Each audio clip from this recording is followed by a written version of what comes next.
Yan no guys, so napakaganda ng bulaklak oh. Namumulaklak na sila.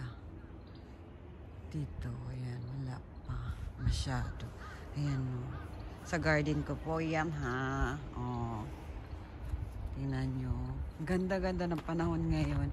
Mangingitim tayo sa pagbablog. Kasi wala akong sunblock. Hindi pa ako naka-ready.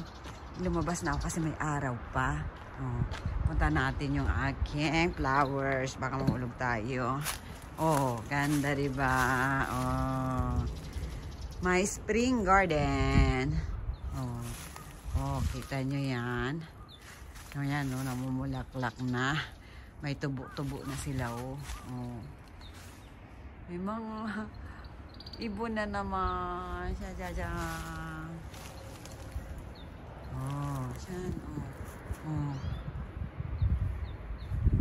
May mga bulaklak na rin. Yan, lalaki yan, guys. Ayan, ganda ang bulaklak niyan. Ayan. Oh, kaganda, oh. Oh. Dito. May mga tumutubo na, oh. Anino ko na lang nakikita niyo. Ayan yung ang sakura. Ang aking cherry blossom dyan.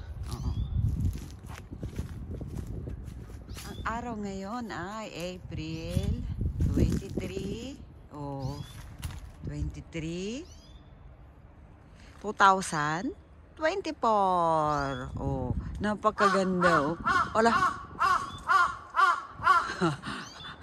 Umiiyak yung uwak doon, no. Oh, mamumulaklak din yan, guys. So, ayan, tumutubo na, oh. Oh. Oh, diba? Ayan ang mga puno. Oh.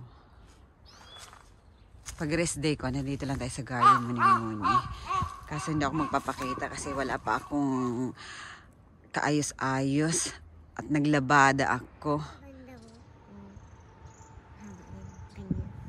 Ganda. Oh. Yeah. Kaso mangingitim tayo. Oh. My spring garden, guys.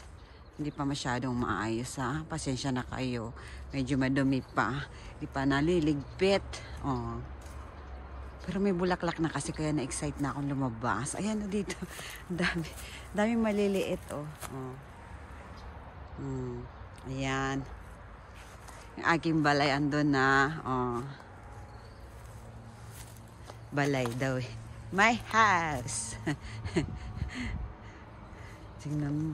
Alam nyo guys, itong hagdanan na to, may ano yan, papunta doon sa taas ng puno.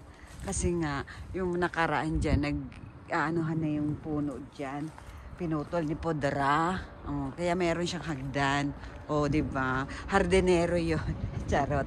Hindi, sa garden lang namin na. Kasi wala tayong taga-garden dito. Taga-gamas, taga-ano. Siya na lang.